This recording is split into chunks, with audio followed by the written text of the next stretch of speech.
I work really hard to make videos for you all, so please subscribe to my channel and like this video. Also, make sure to tell me your name and where you are watching the story from. Let's start the story. Anna Hartley had always been haunted, but not in the way horror movies or old ghost stories made haunting seem. There were no curtains fluttering at midnight, no clattering cupboards, no bloodied faces vanishing when she blinked. For Anna, it was quieter, subtler, and infinitely more suffocating. The first memory she could recall was from when she was 4 years old. It was winter in Clayton Falls, Pennsylvania, a town whose biggest attractions were its pumpkin fair, a rusty bowling alley, and a cemetery older than the country itself. Anna's mother found her sitting up in bed, pale as a sheet, whispering into the dark. "Who were you talking to, sweetie?" her mother asked, rubbing Anna's hair. "The man in the corner. He says his chest hurts. Says you need to tell Michael he forgives him." Her mother froze. Michael was her brother's name, and Michael had crashed his car into a ditch a month ago, killing his best friend in the passenger seat. That friend's name? Tom. And Tom had suffocated when his ribs collapsed into his lungs. Her mother didn't ask again. She just pulled Anna close, turned on the nightlight, and muttered a frantic prayer she hadn't said in years. But the gift didn't go away. By the time Anna was 10, she had learned to stop flinching when strangers appeared where no one else saw them. A pale woman, dripping wet, standing at the bus stop. A coal miner with an open throat humming in aisle 7 of the Dollar Tree. A crying man slumped against lockers at school, mumbling that his wife still wore his wedding ring. She couldn't tell anyone. At first, she had tried. Her best friend at school, a teacher, even her dad. But they all reacted the same. Nervous smiles, sideways glances, then distance. By middle school, she had no friends left. It didn't help that her father had packed up and left when she was 12, leaving only a note that said, "Can't take it anymore. Take care of your mother." Her mother survived on pills and empty wine bottles, until eventually she was admitted to a facility outside Philadelphia. That left Anna alone, in the leaning farmhouse with peeling wallpaper and a yard where the grass grew waist-high. Alone, except she wasn't. Because no matter where she went, the dead followed. Worse, some of them wanted to talk. One night, when she was 15, she woke up to see a young boy at the foot of her bed. He couldn't have been older than 8. His skin was gray, stretched thin, and his empty sockets wept shadows. Yet when he opened his mouth, his voice cracks like any nervous child's. "They don't let us sleep," he whispered. Anna gripped her blanket. "Who doesn't?" "The ones behind the light." His head twitched violently. "The ones that hide. They whisper through us." Anna pressed her hands over her ears, rocking back and forth until the boy was gone. But the words stayed. By the time she turned 18, Anna had learned to live carefully. No parties, no friends, no visitors. She worked odd jobs for neighbors, kept to herself, and when someone from town whispered that she talked to ghosts, she neither confirmed nor denied it. She didn't want clients. She didn't want desperate people pounding on her door. But as she'd learned soon enough, whatever was waiting behind that thin wall between life and death, it wanted her, and it was patient. It was late October when the knock came, sharp and steady against Anna's front door. Clayton Falls was quiet after sundown, the kind of town where you could hear the highway 6 miles off if the wind carried right. Anna had been curled up on her couch with a half-finished book and a mug of bitter instant coffee when it came. At first, she ignored it. She didn't get visitors, couldn't remember the last person who'd willingly walked up her crooked front porch where the wood was soft with rot. But the knock came again, louder, desperate. Anna rose, heart tightening. Every instinct screamed to stay silent. But she had a feeling, the kind she hated most, that whoever stood out there wasn't going to leave until she answered. When she cracked open the door, the October air bit her face. A man and woman stood there, both bundled in coats, both hollow-eyed and trembling. "Are you Anna Hartley?" the woman asked with a broken edge to her voice. Anna gripped the knob. "Who's asking?" The woman's eyes filled. "We're the Weatherbys. Our daughter—" Her throat closed. The man pressed something forward, his hand shaking. A ribbon. Pink. Faded, frayed at the ends. Anna felt her chest go cold. She didn't have to ask whose it had been. "She was only 11, the man said hoarsely. "Car accident, just last week." His other hand clenched and unclenched nervously. "They told us that you can talk to them, to the ones who've crossed. Please, we just need to know if she's at peace. That's all. Please." Anna swallowed hard. People always came like that, pleading, broken, carrying hope like a knife they wanted her to press into them. "You don't understand what you're asking," she murmured. The woman reached forward suddenly, gripping Anna's sleeve so tightly she winced. "I saw her. After the funeral, I felt her in the room. I know she's not gone. You're the only one who can help us." Anna wanted to slam the door. She wanted to tell them no, to tell them that the dead didn't return to soothe or reassure. They lingered because something kept them here, something unfinished or unclean. But she saw the ribbon trembling in that man's fist and thought of her own childhood, of her own father walking away into the night, of never having a chance to ask why. Reluctantly, Anna stepped aside. "Come in." The Weatherbys sat stiffly on her couch, still wearing their coats. The woman, Janet, clutched her husband's hand so tightly their knuckles whitened. The man, Richard, set the ribbon gently on the table, as though it were fragile porcelain. Anna sat across from them, directly in front of the ribbon. The house felt more still than usual, the silence heavy and pressing. "You need to understand something," Anna said flatly. "I don't make them come. If they appear, it's because they want to. Sometimes they don't." Janet nodded rapidly, eyes brimming. "Whatever happens, we just want to know." Anna sighed heavy, then pinched the ribbon between her fingers. It was warm from Richard's palm.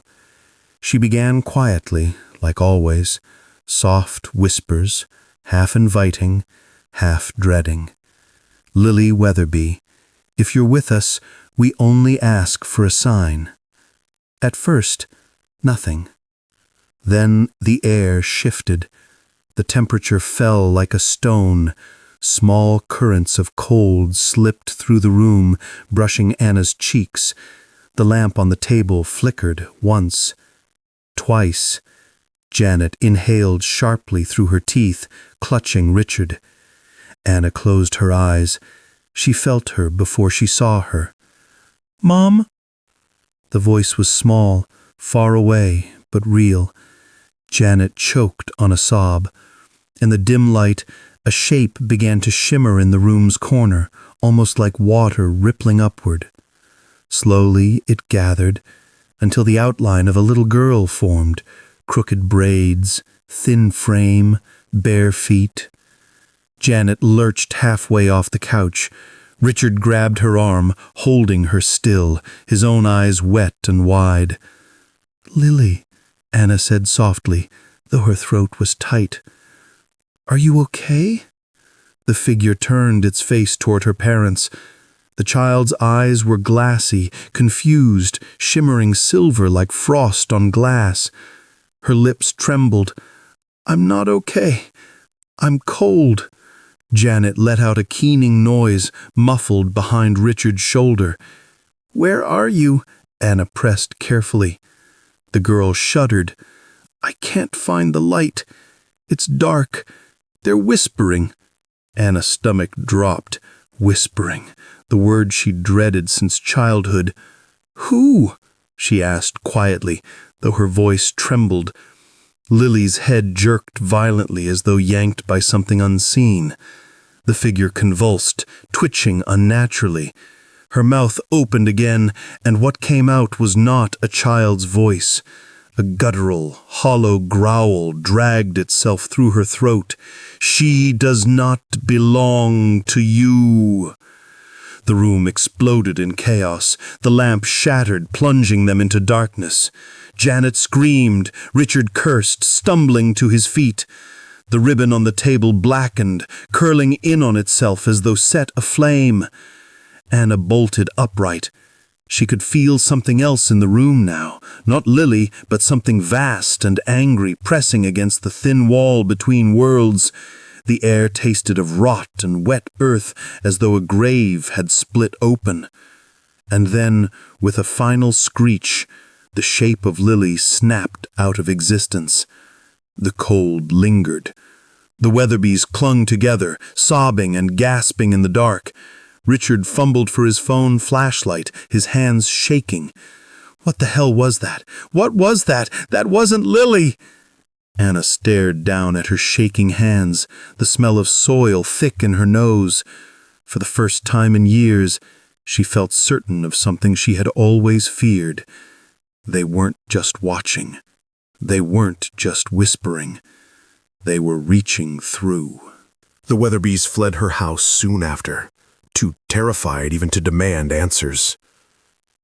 Janet whispered, "Thank you," through her tears, before Richard dragged her out the door.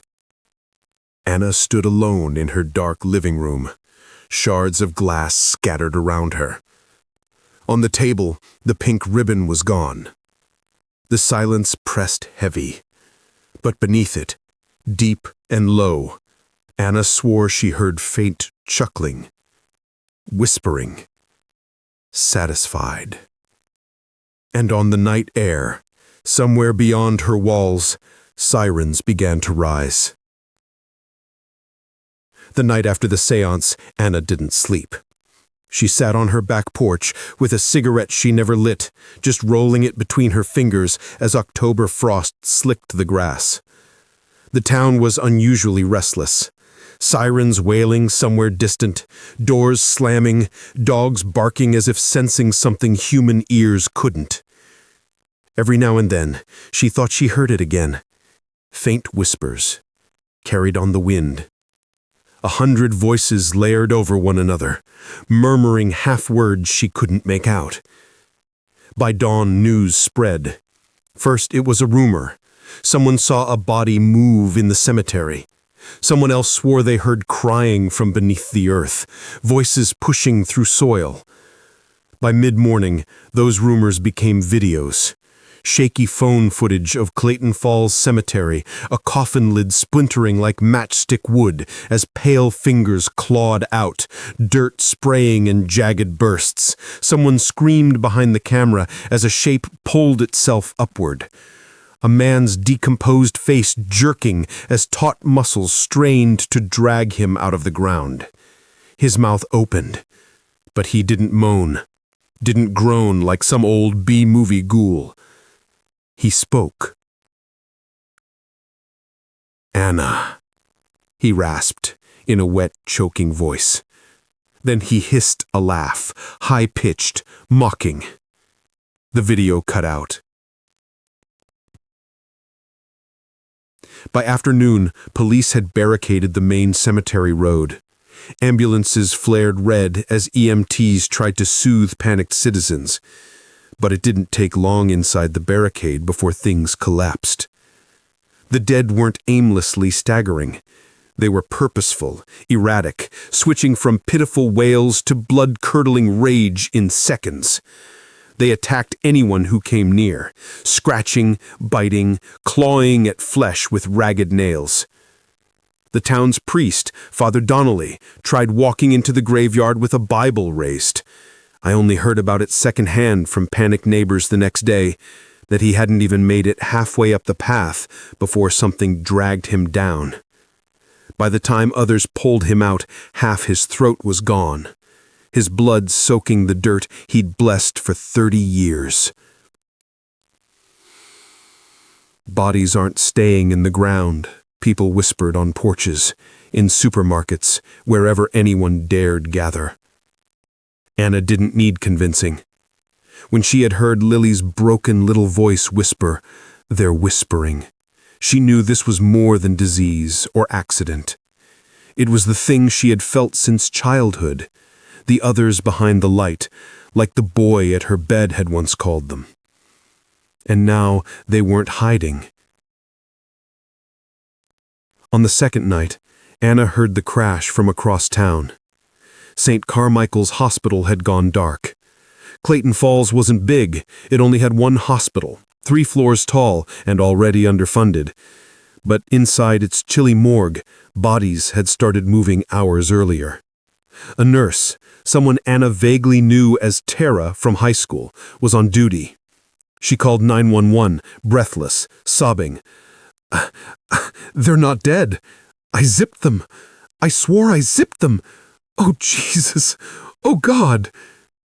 The call cut off with a shriek and a sickening crunch. No one who entered the hospital that night came back out. By now, Clayton Falls was unraveling. Schools closed, the streets emptied, though cars occasionally barreled through stop signs, screeching toward the highway. Gunshots cracked now and then on the outskirts, hunters or desperate families trying to protect themselves. Anna kept herself inside, every bolt locked. She didn't dare sleep. Every time her eyelids sagged, she heard voices scratching at the edge of her dreams. "You opened it," they said. "You spoke, and you opened it." She pressed her palms to her ears until they hurt, but it never stopped. On the third night, someone pounded at her door. Her heart stuttered. She gripped the bat leaning near the couch, moving carefully toward the door. "It's us," a man's voice shouted. "Please, open up." Through the peephole, Anna saw them. Not corpses, not phantoms, but survivors. She swung the door open cautiously. 4 figures stumbled in, exhausted and pale. Marcus, broad-shouldered firefighter with soot still streaking his face, his left leg dragged wrong, swollen and purple. Tara, her old classmate, wearing scrubs covered in spatters, her hands shaking but her eyes sharp. Joel, a young man Anna didn't know, maybe 19, clutching a hunting rifle too tightly, still smelling faintly of gun oil. And Mrs. Dempsey, her old high school history teacher, thin, aged, her silver hair tangled. She carried a kitchen knife in both hands, knuckles white. Anna stared at them, speechless, as they collapsed into chairs and onto her worn rug. Marcus was the first to speak, his voice rough. "We've seen you around town. People say you can see them, the dead." He swallowed hard. "This town is lost, but you might know how to end it." Tara snapped her gaze toward Anna, eyes narrowing. "Or maybe you're the reason it started." Anna recoiled. "I didn't. You talked to something. You let it in. You know you did." Anna had no answer. Her silence was enough to make them all trade uneasy looks. Mrs. Dempsey only shook her head, whispering something softly, prayers, old and half-forgotten. Joel cleared his throat nervously, his fingers white-knuckled around the rifle. "Doesn't matter who started it, right? What matters is how we stop it. Because if we don't," his voice cracked, "they'll spread. They'll spread everywhere." Anna met his eyes, and in that moment, though she wanted to deny it, she understood something chilling. It wasn't going to stop in Clayton Falls. The door had been opened far too wide. That night, as the 4 survivors huddled in her home, Anna stood by the window staring into the dark.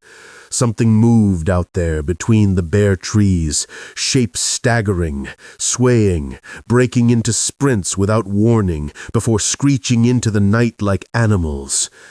But worse than the movement was the sound. The whispers were louder now. Dozens of voices, hundreds, each one called her name. Anna, Anna, you opened it. Anna, come with us.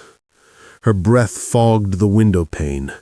Behind her, the others argued in hushed voices about supplies, escape routes, safety they no longer believed existed.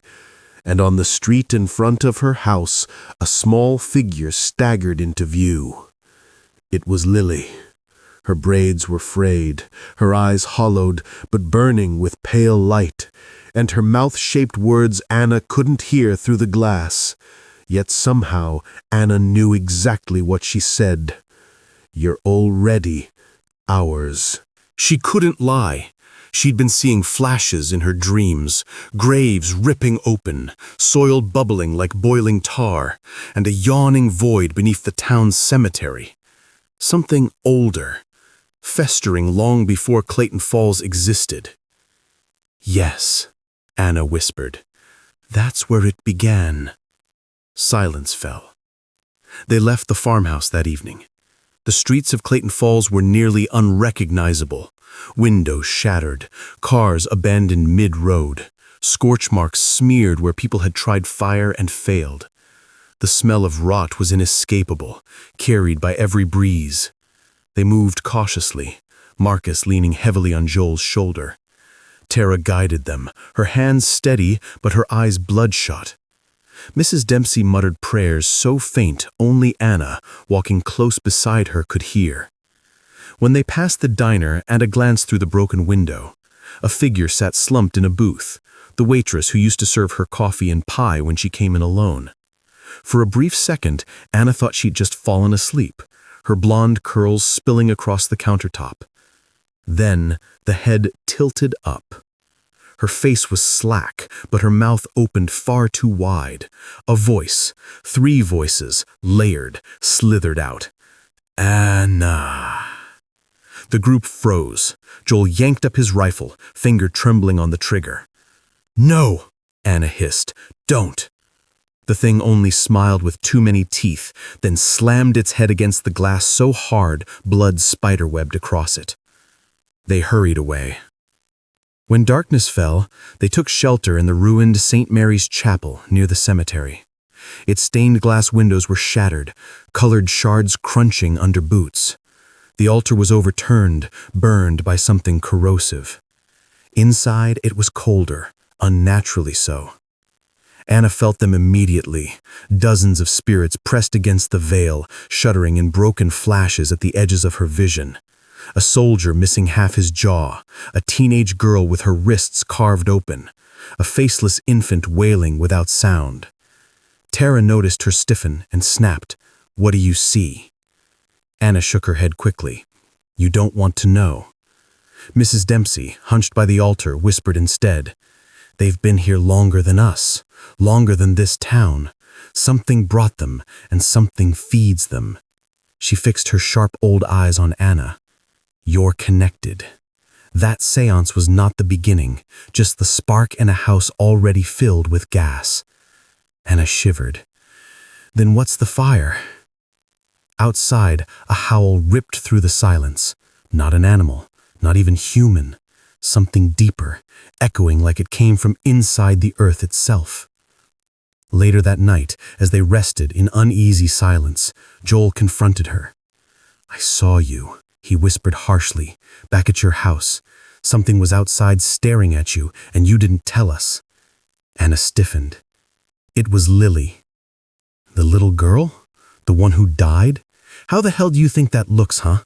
You talk to some ghost girl, and the next thing we're knee-deep in the apocalypse. You're not innocent." Tara stirred awake, glaring at him. "Cut it out, Joel." He sneered. "You all keep defending her like she's special, but she's a ticking bomb. If she invited them in once, she'll do it again." Anna wanted to argue, but she felt sick, because deep down, he wasn't wrong. By dawn, they reached Clayton Falls Cemetery. It didn't look like the place Anna remembered, a quiet, sprawling hillside dotted with ancient headstones. Now the earth was torn apart, graves split wide, coffins shredded. The air was heavy with stench so thick it coated the tongue, and the ground itself breathed.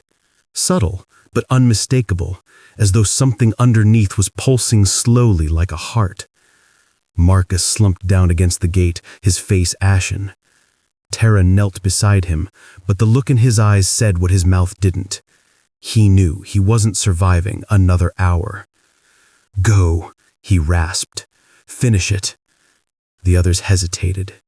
Then Marcus grabbed the axe strapped to his belt, jamming it in Anna's hands. "You see them," he said through clenched teeth, "so you lead." Anna stared at him. "I don't know how." "Yes, you do," Marcus muttered. His eyes glistened. "You've always known, or they wouldn't want you." And before she could respond, her body convulsed violently. She let out a blood-curdling scream as black veins spidered up his neck. They backed away in horror as Marcus twitched, then snapped upright, his mouth splitting wide. His voice came out guttural, inhuman. "She belongs to us now." Joel fired. The bullet shattered Marcus's skull, slamming him lifeless into the dirt. But they all knew this was only the beginning, and the cemetery gates yawned open before them. The gates of Clayton Falls Cemetery gaped before them like the open mouth of something ancient and hungry. The iron was slick with rust, bent wide as though pried outward by colossal hands. Anna, Tara, Joel, and Mrs. Dempsey hesitated at the threshold. Beyond it stretched devastation, fields of torn soil, open coffins, shattered gravestones. The air was thick with the stench of rot, but beneath it, something worse lingered. A strange sweetness, like spoiled fruit, like death trying to wear perfume. The ground pulsed underfoot, almost imperceptibly, but alive. Joel's knuckles whitened around his rifle. "We shouldn't be here. We're walking right into their nest." Mrs. Dempsey's voice trembled as she whispered scripture. "Yea, though I walk through the valley," but her voice quavered, faltered. And Anna realized something. The whispers outside had stopped. For the first time since Lily's séance, the murmurs had gone silent. It wasn't mercy. It was anticipation. They threaded between yawning graves, corpses half sunk in dirt twitching at their passage. Some turned their heads, gray eyes bulging with light. Some mouthed words silently. Her name. Always her name. "Anna, Anna, come down." Joel lifted his rifle at every twitching corpse. Tara grabbed his arm. "Don't waste ammo. They'll all wake if you—" She warning was cut off by the sudden slam of soil bursting upward. A body shot out like a puppet yanked by invisible strings, screaming in multiple voices at once. Joel fired anyway. The thing's head exploded like rotten fruit, but more arms immediately clawed upward all around them. "Run!" Anna screamed. They sprinted, vaulting over open tombs and hunks of shattered marble. Bodies pulled themselves upright behind them, keening in voices that shifted, from sobbing grandmothers to shrill infants to deep, hollow growls that shook the air. It didn't matter how fast they ran. They weren't outrunning death in its own graveyard. Then Anna saw it. At the cemetery's heart, where the ground sank lowest, yawned a pit. A fissure cracked wide in the earth, radiating outward like spokes of a wheel. Dark vapor seeped from it. The whispers surged again, deafening, layer upon layer of speech, languages Anna didn't understand, and voices she wished she didn't. This was the wound she had opened. Against every instinct, Anna knew she had to go down. Beyond the fissure, pale hands rose and fell like surfacing fish. Half-formed ghosts drifted weightless among the dirt clouds. The pit was not just soil. It was an opening, a door yawning into wherever the others behind the light had always waited. Down there? Joel spat, eyes wide. Absolutely not. Anna's voice trembled. It's where they came from. It's where I think I can end it. Joel's face hardened. Or you finish what you started and kill us all. He raised his rifle at her. The barrel shook. Tara stepped between them, her voice sharp with exhausted fury. Put it down, Joel. She's the only chance we've got. Joel's lip curled, but he lowered the gun. Barely. Anna climbed into the pit. The air grew colder as she descended. The walls pulsed, soil weeping black sludge, faces writhing briefly in its surface before dissolving. Sometimes they screamed when she touched them. Tara followed, muttering ragged encouragement, while Mrs. Dempsey whispered her prayers louder now. Joel brought up the rear, every step clanging his rifle nervously. At the pit's base waited a thing no human mouth could properly name. The earth opened into a cavern of corpses, bodies fused together into a throbbing mound of flesh, half buried, half hovering, each skull rising to chant in unison. It loomed impossibly tall, stitched of countless townsfolk, strangers, children, elders, all their mouths opening into one voice. Anna Hartley, you are our vessel, it rumble whispered. Hundreds of throats layered together. Tara gagged. Mrs. Dempsey clutched her chest. Joel aimed wildly into the mass and fired over and over, but bullets just sank and smiled. Anna alone stepped closer, the ground trembling under each heartbeat of the mound. She remembered her first ghost, Tom, her uncle's dead friend, his soft voice whispering through the dark. She remembered the 8-year-old shadow boy saying, "They whisper through us." And she realized this thing was not the dead. It was what used the dead, a puppeteer grown bold. It had found her gift, a crack wide enough to force itself through. You cannot fight, the chorus hummed. You can only come or watch the world drown in us. Tara grabbed Anna's arm. Don't listen, you're stronger than this. But Anna couldn't look away. The mound shifted, revealing Lily's face, the little girl's ghost now sewn among the flesh, her braids crushed with clay, her eyes hollow silver. "Help me, Anna," Lily whispered. Anna sobbed. "I opened the door." "You can close it," Mrs. Dempsey croaked, swaying on her feet. "But only if you give them something bigger than yourself." The whispers surged sharper, laughing, screaming. Joel suddenly bolted, scrambling up the pit wall. "You're insane! We're all insane!" His rifle clattered against the stone as he disappeared into the screams overhead. Moments later, they heard him shriek, a human shriek, torn off mid-breath. Only 3 were left. Mrs. Dempsey staggered forward, her old hands lifting toward the mound. Her voice rose, foreign and commanding now, prayer twisted into something stronger than words. The ground shook violently. "Tara! Take her and go!" Before Anna could react, Mrs. Dempsey hurled herself into the writhing flesh. For one brief second, the mound convulsed, a ripple of agony crashing through its corpse faces. No! The cavern screamed 1,000 screams.